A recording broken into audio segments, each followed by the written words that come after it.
So Keir Starmer, you've been to Princess Alexandra Hospital. What did you learn today from your visit? Well, we saw the staff at the hospital and the ambulance staff, and first and foremost, it was an opportunity for us to say thank you for the really hard work that they're doing, because they're up against it again. There's a winter crisis again. And they've got ambulances that can't get in the time they want through the front door. Got people here who should be discharged but can't because there isn't a plan, and they're frustrated. And what we talked about was our plans to double the number of medical students, so we've got more staff coming through with the workforce plan. They were really pleased to hear that we had longer term solutions, not just sticking plaster politics, but also the case for reforming the NHS. They said to us, look, there's people in this hospital who could be treated in the community, would be better treated in the community, and therefore our plans to reform the NHS and make sure that the pressure is taken off the hospital and spread across the community were very welcome here, and by the patients and the people obviously who use this hospital. But as I say, first and foremost, it was an opportunity to get out of Parliament, come and see the people who are actually running the country, and say thank you for what you're doing. But Angela Rayner, my readers want to know where is their new hospital? It's been promised. Boris Johnson came here. Yeah. Where's the new hospital? Because the date is getting put back and back, if ever. That was mentioned by the staff here actually as the facilities. They're desperately trying to give patients the best care, but the facilities sometimes let them down. They had a water leak last week, and the challenge of trying to give the patients the access to the care because they haven't got this new facility that they keep being promised, and the millions of pounds they're having to spend on just the maintenance of the building that's not adequate for their needs. So they're absolutely right to say, where's our hospital? We've been challenging the government on these promises, and it's always jam tomorrow.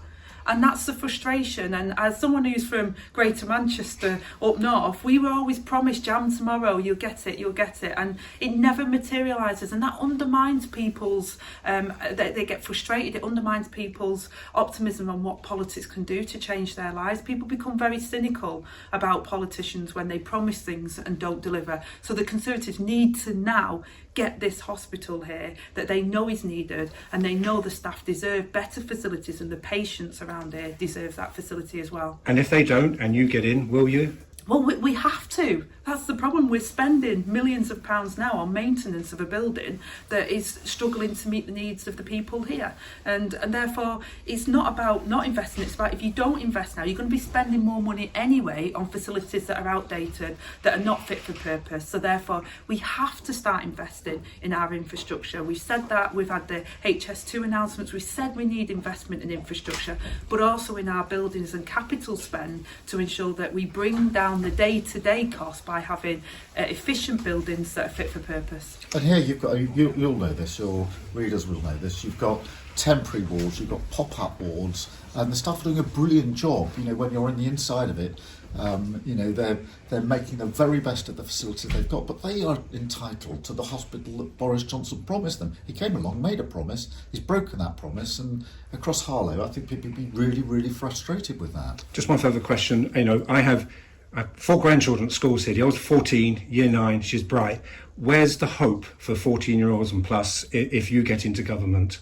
Well, we'll make sure that not only do we have the jobs of the future, which will look at how they can, save the planet, look at renewables, look at real industries, skills for the future, exciting new industries, but also about making sure the resilience is there. We want people to go to work, to live, not live for work. We want people to be able to go on holiday if they're working, not visit food banks. So we've got aspirations for people to be able to live their lives, live in the place they want to, own their own homes, and be able to, have that family focus again, so that people can enjoy their lives instead of having to endure, even when they're working the hardest they possibly can. This is your granddaughter, is it? Yes. Right, where's the hope for them? Well, as Angela says, what I want for your granddaughter, what I think we want for everybody's daughter and granddaughter and son and grandson, is the chance of very best education, finish that education and have those chances to go into a job that they want to do. Sometimes that will involve going to college or university, but if it doesn't, to respect those that have skills, technical skills in other areas, security of a job with decent pay, so you're not up every night worrying about whether you can pay the bills, your granddaughter or others, the chance to own your own home actually an affordable home where you want to live, not the sense that you've got to leave Harlow or leave somewhere else to get the job you want, in the community that you live in a country that's got hope because businesses are beginning to thrive, the economy is beginning to grow, with a health service that is there should you need it, so that you're not worried about A&E and ambulances. Everybody respects the ambulance staff. We know they're doing a brilliant job, but people are worried about phoning for an ambulance because they know just how under strain it is at the moment. We don't want your granddaughter to grow up in that sort of world. So it's about change, it's about hope, a decade of national renewal, and under a Labour government we will ensure that your granddaughter has a bright future ahead of her.